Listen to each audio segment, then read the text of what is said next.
Ito ang ulam namin ngayon, adobuhin ko. Kaya lang, ang paminta, nakalimutan ko na naman. Ito na talagang palatandaan na tumatanda na ako. Nakalimutan ko na naman ang paminta. Naku po, yun ang masarap ang paminta eh. Naka-encounter na naman kami ng ahas ngayon. Diyan sa daan, nakaabang. Hallelujah, Jesus name.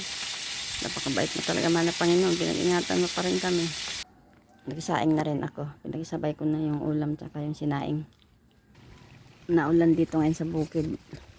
Pero maliwanag na maliwanag. Naulan.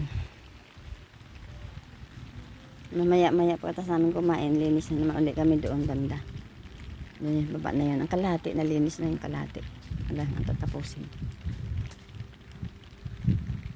Tanghali na pala. Hindi pa naluto yung ulam namin.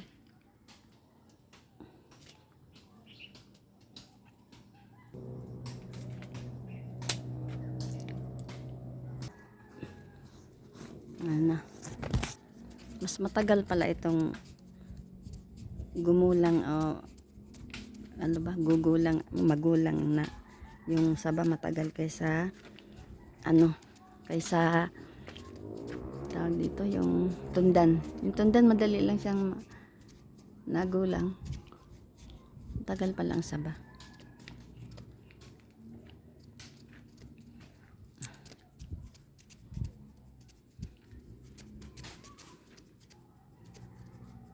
Dami pang trabahoin namin.